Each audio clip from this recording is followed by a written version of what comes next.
Toujours en bref, monsieur le maire, pourquoi prenez-vous un arrêté contre les expulsions de logements alors que la loi vous l'interdit? Pourquoi?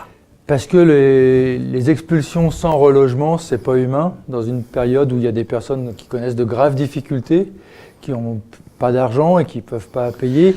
Et c'est un arrêté contre pour les gens de bonne foi. Parce que celles et ceux qui font aucun effort, je pense qu'on ne peut pas faire grand-chose. En même temps, vous savez que vous allez passer au tribunal administratif, que le préfet va trouver ça illégal. Oui, mais c'est de la même nature que ce que l'on a fait pendant des années. On a passé le quotient familial pour le conservatoire. Pendant des années, le préfet a voulu nous les interdire et à la fin, il a accepté. C'est comme ça qu'on fait évoluer les lois aussi. Oui, vous faites évoluer la loi, mais pour l'instant, votre arrêté va être déclaré pas valable. Vous le savez. Mais oui, je le sais, oui. Mais ça vous plaît de passer en justice? Non, pas du tout, pas du tout. J'attends que les députés fassent passer une loi qui change cette situation injuste. Il faudrait que l'Assemblée nationale légifère. Alors revenons sur le fond. Est-ce que vous ne pouvez pas laisser les propriétaires, les bailleurs, régler eux-mêmes leur affaire avec les locataires? Et pourquoi vous vous en mêlez? Parce qu'après, ce sont des personnes qui sont à la rue et on peut se demander où est-ce qu'ils se retrouvent, ces hommes, ces femmes et des fois des enfants. Vous pensez que les bailleurs, les propriétaires ne se préoccupent pas de ça? C'est ça votre avis?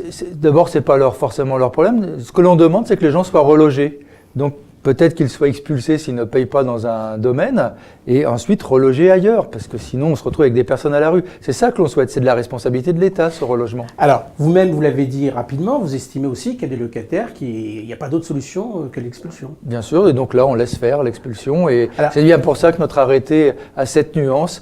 Moi je connais des personnes qui vraiment font beaucoup d'efforts dans une situation très difficile pour payer 40 €, 100 € par mois pour essayer de régler leurs dettes et ces personnes vivent une vie difficile et méritent d'être aidées et d'autres personnes qui et comment vous repérez les gens de mauvaise foi? C'est ceux qui n'ont pas bougé pendant des années, qui ont atteint 10 000, 20 000 € de dettes sans une fois s'être déplacés ou tenu un des engagements qu'ils pouvaient tenir auprès des bailleurs ou des huissiers. Alors on peut vous comprendre, mais il reste que ceux qui ne payent pas leur loyer, de bonne foi ou de mauvaise foi, ce manque à gagner pour le bailleur, pour l'office, pour le propriétaire en général, ce manque à gagner, ça se répercute sur le loyer des gens qui, eux, payent leur loyer. Ça, c'est une des difficultés. Alors, pour une part, il y a des choses qui peuvent être prises dans le cadre des campagnes de désendettement avec la Banque de France. C'est-à-dire qu'il y a des dispositifs qui permettent de ne pas mettre en difficulté complètement les bailleurs, mais c'est vrai que c'est une difficulté pour les bailleurs. La meilleure solution, ce serait que tout le monde ait un travail et des moyens de payer son loyer. Alors, vous avez entraîné avec vous plusieurs maires qui prennent le même arrêté pour leurs communes respectives. Le fait que vous êtes plusieurs maires, ça ne vous fait pas mettre du côté de la loi. Donc vous visez vraiment un changement de loi? Non, le fait d'être plusieurs maires montre que ce n'est pas qu'une lubie du maire de Gennevilliers, c'est un problème national et donc c'est un problème que la représentation nationale devrait traiter plutôt que de se fermer les yeux. On passe à la deuxième partie. Monsieur le maire, on a appris que 16 réfugiés évacués de Paris ont été relogés dans l'hôtel Formule 1 situé dans le quartier des Grésillons à Gennevilliers.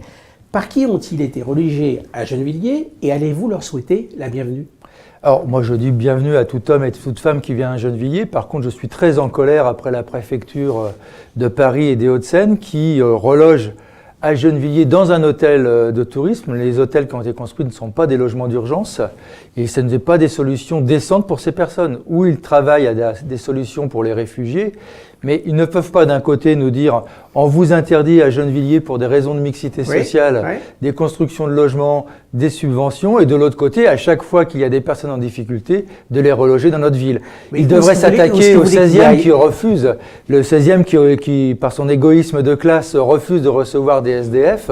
Ils devraient travailler à de l'accueil un peu partout, et voire même à des solutions durables. Parce que je me rappelle, il y a un an, le gouvernement disait qu'il fallait faire beaucoup, et ils avaient raison à cette époque-là, pour accueillir ces gens qui fuient la guerre, qui fuient la mort, qu'on puisse avoir des mesures. Mais rien n'est fait, puisqu'ils sont toujours dans le foyer Brenu, ceux qui ont été accueillis à l'époque. Il faut travailler des solutions dignes pour tout le monde et de faire en sorte que les gens se retrouvent dans de bonnes situations, et pas dans des situations difficiles. Mais aussi à Gennevilliers? Aussi à Gennevilliers, d'ailleurs, on a accueilli deux familles palestiniennes des camps de Syrie, donc on prend notre part. Il faut que toutes les villes prennent leur part et surtout qu'il n'y ait pas un double langage de l'État comme on l'a aujourd'hui. C'est-à-dire d'un côté, on nous empêche de construire de logements sociaux alors que ça répond aux besoins des gens.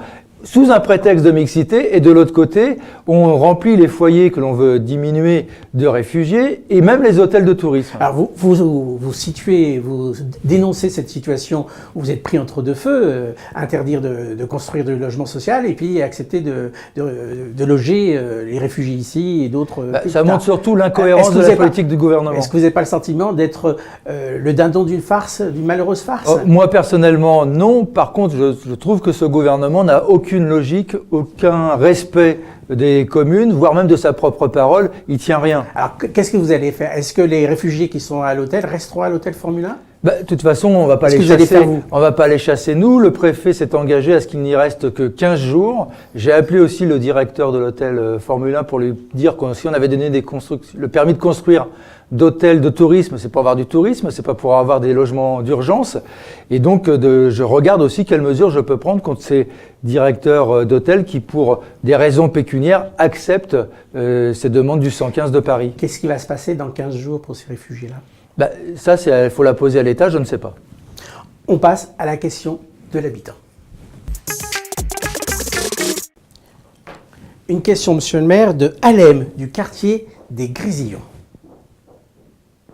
Est-ce que dans le nouveau centre-ville, il y aura des magasins et des restaurants pas chers? Voilà, des commerces en centre-ville, pas chers et de qualité, et de qualité. Oui. De qualité. Alors, on en a déjà parlé, mais visiblement, il faut y revenir. Il y aura des commerces de proximité, des nouveaux de qualité, puisque ce qu'on souhaite installer devant la mairie, d'avoir une petite rue commerçante agréable que les gens pourraient aller visiter le samedi. Pas cher, de qualité, ça se paye. Pas cher, j'espère qu'ils seront pas trop chers. Ils cherchent un public.